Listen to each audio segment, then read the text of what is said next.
Bom dia, meus amores, bom dia! Tudo bom com vocês? Por aqui tudo jóia? Bem-vindos a mais uma história aqui no canal. Simbora comigo, tá chegando agora. Gente, não esquece de dar aquele joinha, deixar o seu comentário que é muito importante para a plataforma aqui entender que vocês gostam do vídeo. Aí, ele recomenda esse vídeo para mais pessoas e mais pessoas vêm aqui mandar a história delas também. Bom, simbora lá pro nosso vídeo de hoje. Compartilhe aí com quem você acha que deva ouvir nossas histórias. E se quiser mandar a sua história, o e-mail está passando aqui na sua telinha. Aconteceu há um ano, agosto de 2024.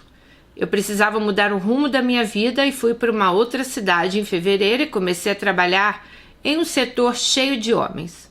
Modéstia à parte, mesmo com 38 anos, eu sou muito bonita e vaidosa. E não demorou muito para esses homens começarem a dar cantadas, assobios e mensagens carinhosas. Eu ignorava todas, apenas inflando meu ego. Cheguei até a reclamar na época com um líder que chamarei na história de Paulo. Ele disse apenas: Alice, eles estão brincando. Ninguém te faltou com respeito. Foi apenas uma mensagem bonita. Ninguém vai passar disso. E passamos a conversar mais sobre o serviço. Depois desse dia. Cheguei cheia de ideias e planos. A maioria das pessoas ali só tinha experiência profissional. Não tinha uma realidade de mundo ou não conseguiam pensar fora da caixa. Inovei muitos processos e procedimentos. Eu estava sendo notada profissionalmente, como há anos não me acontecia. Eu participava de reuniões importantes, eu gerava número de tomada de decisões. Um belo dia, meu marido, com ciúmes, discutiu comigo antes de eu ir trabalhar. Eu estava indo muito para a roça com outros profissionais dali. Cheguei pé da vida no serviço e quando aliviou a carga de serviço eu fui até a copa pegar uma água. Paulo apareceu, todo sorridente, dizendo que estava diferente, que eu estava um pouco para baixo e acabei desabafando com ele. Ele disse para mim, dá um presente para ele. E ficamos ali por algum tempo, conversando e voltamos ao trabalho. Mas desse dia em diante, ele passou a prestar muito mais atenção em mim. Ele sorria mais ao me cumprimentar, os apertos de mãos eram demorados. Um dia ele até comentou que minha mão era bem delicada. Achei que era apenas uma brincadeira. Os dias foram passando e nós tínhamos uma reunião para apresentar informações em uma outra reunião maior. Então todos faltaram, menos Paulo. Ficamos nós dois em um container refrigerado. Fizemos tudo que a gente precisava e quando saí ele perguntou, deu a ele o presente que eu te falei? Eu falei, que presente seria esse? E ele gesticulou com a mão, fazendo um sinal que eu deveria dar ao meu marido 2 chifres. Eu falei, você já fez isso por acaso? E ele disse sim. Algumas deram inclusive muito trabalho para me largar. Ficaram me ligando, tive até que trocar o número. Fiquei parado olhando para ele sem saber o que falar. Aquele homem tão gentil e direto, tava me falando ali para colocar um chifre no meu marido. Na hora que eu fui sair, ele me puxou e me deu um beijo. Eu não falei nada, me recompus e saí, até para evitar olhares e falatórios. Talvez tenha começado o erro de verdade por aqui, por eu não ter me manifestado contra no momento que ele puxa ela e dá um beijo, onde não havia interesse em nada desse tipo, eu só queria ali crescer profissionalmente. 15 dias depois tivemos um churrasco com a turma do trabalho e levamos a família. Conheci então a esposa de Paulo, uma moça muito simpática e divertida. Percebi que durante o churrasco ele me olhava onde quer que eu fosse, até que nos esbarramos na choperia. Então eu brinquei. Nossa, sua esposa não merece o que você faz com ela. Ele ouviu quieto. O churrasco então acabou, mas todo mundo viu ele me olhando, me devorando com os olhos. Na semana seguinte eu fui pegar a água e ele sempre me espreitava e me seguia. Então ele apareceu na copa dizendo, merece sim. Se vangloriou mais um pouco das conquistas extraconjugais e começamos a criar intimidades maiores nas falas. como nossa posição favorita, o que a gente gostava na hora H, com que frequência fazíamos sexo, coisas que a gente nunca tinha conversado. Os sorrisos exagerados, os toques ao falar comigo, os encontros que não eram tão casuais na Copa foram aumentando. Até que um dia precisamos ir para a roça juntos. Fomos e fizemos todos os deveres na frente de trabalho. Ao retornar, era uma estrada deserta. Ele me agarrou com o carro ainda em movimento, já que possuíam rastreadores e não poderíamos parar por tempo sem explicação. Bom, e eu correspondi. E daí foi o começo do fim.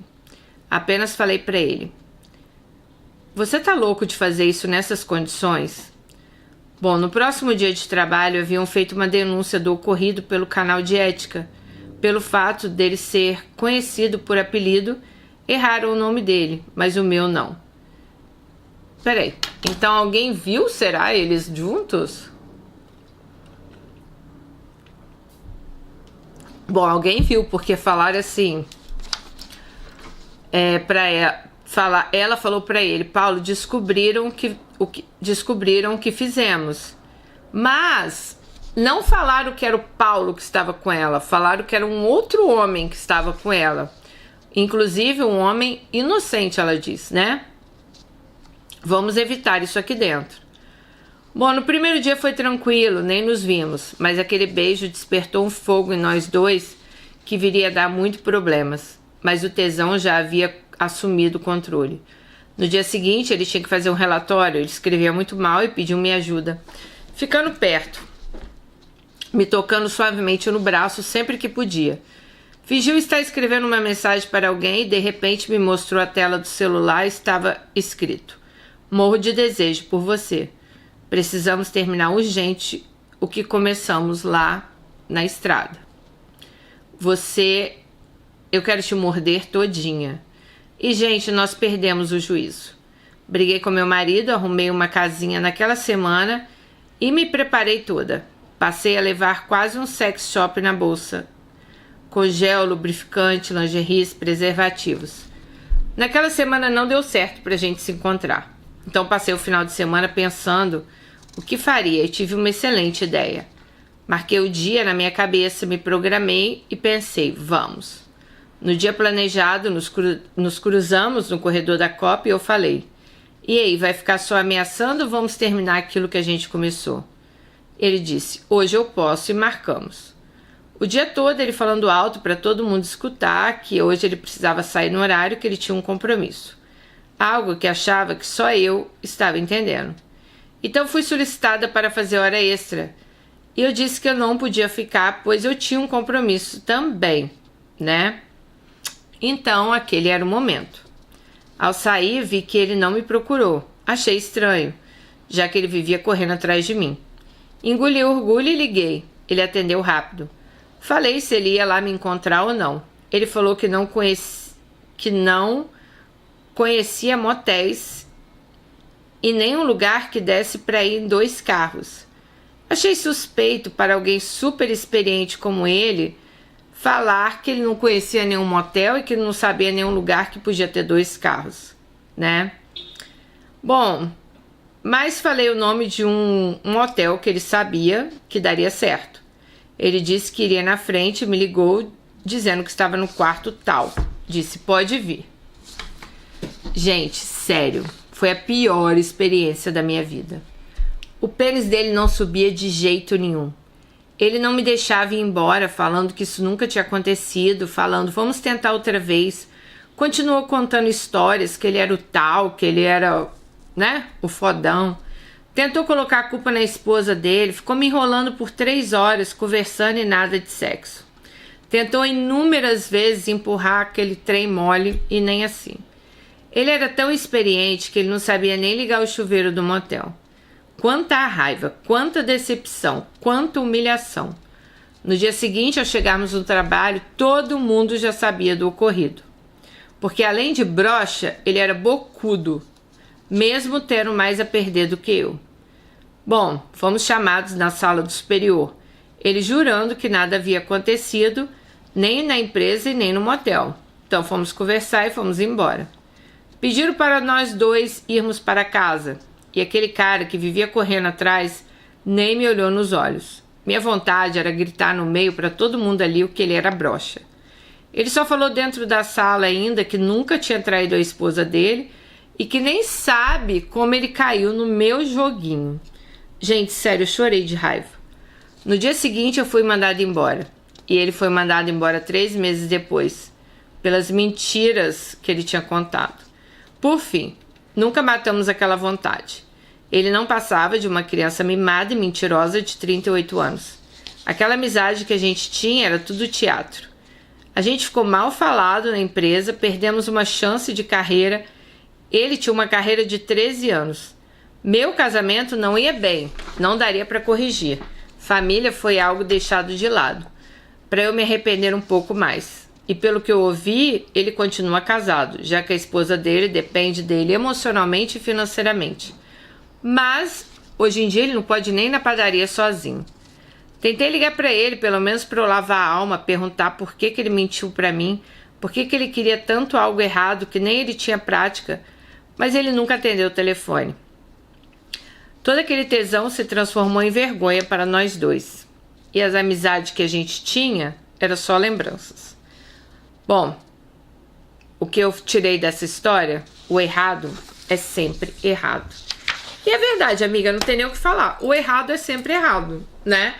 Vocês dois erraram, principalmente ali de se envolver dentro da empresa, no carro da empresa. Eu acho que essas coisas a gente não tem que misturar trabalho com nada, sabe? Então, você acabou se dando mal ali, perdendo seu trabalho, e ele também, né? E por um cara, né, que nem aconteceu. Tipo, você perdeu um monte de coisa pela vontade, né? Porque no final não aconteceu porra nenhuma ali. Então, gente, é o que eu falo, sabe? Quando a gente começa a fazer as coisas erradas, tudo vai dar errado. Você não tinha nem que ter se envolvido com esse cara. Você não tinha, sabe? Se seu casamento tá ruim, já falei pra vocês diversas vezes, separa, cara. Para com esse joguinho aí, né? Ai, não sei. Aí sente aquele tesão, aí já quer trair o marido. Acha que vai resolver as coisas assim. Gente, vocês só estão trazendo mais problema para a vida de vocês. Resolve o problema que você tem em casa primeiro. E quem saiu perdendo ali foi tanto você quanto ele, né? Porque os dois foram demitidos. Os dois foram mandados embora. Talvez, com certeza, ele nunca nem tinha traído a mulher dele. Mas, amiga, falar, todo mundo fala, né? Você pode contar várias histórias que você teve. Ele pode ter que contar que ele teve 400 mulheres, 20 amantes, né? Que ele é o melhor, que ele é o bambambam, que ele é isso, que ele é aquilo. E na hora H ali não ser nada. Igual foi o caso ali.